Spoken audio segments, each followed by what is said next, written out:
كان منزلها على بعد أمتار قليلة من قاعدة أبسيون العسكرية. warbaahinta carabeed ee la yiraahdo Eco Arabic ayaa lagu soo qaatay mowduuc aad loogu ammaanay gabadha Soomaaliyeed ee duuliyaha ahayd ee Asli Xasan Cabaade.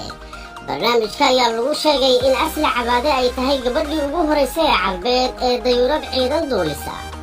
barnaamijka ayaa lagu soo qaatay taariikhdeeda.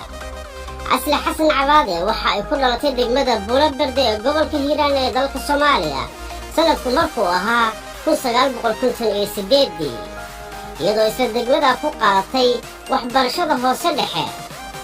kadibna Asli waxay u soo guurtay magaalada Muqdisho ee caasimadda Soomaaliya. warbixinta ayaa lagu sheegay gurigii Asli ka deganeed magaalada Muqdisho uu dhowr mitir u jiray saldhiggii ciidanka cirka ee Abisiyoone, halkaasna ay ka arki jirtay dhaqdhaqaaqa diyaaradaha cirka ee Soomaaliya, taasina ay keentay inay ku riyooto inay duuliyo diyaaradeed noqoto.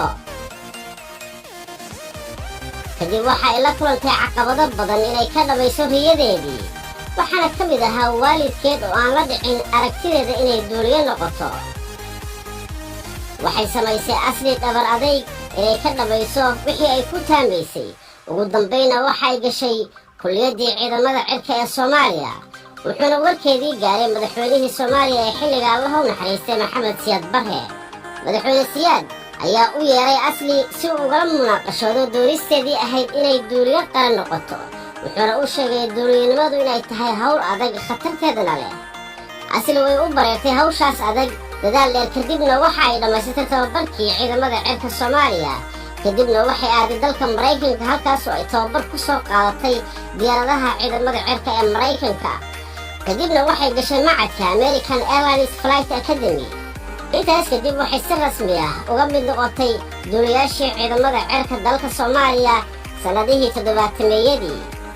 warbixinta oo faalaynaysa taariikhda Asli ayaa lagu sheegay in duulimaadkii ugu horreeyey ay Asli samaysay 9 Sebtembar sanadkii 1976, sidaasna ay ku noqotay gabadhii ugu horeysay ee Carabeed oo duulisa diyaaradda. بذلك تكون أول عربية قادت طائرة حربية.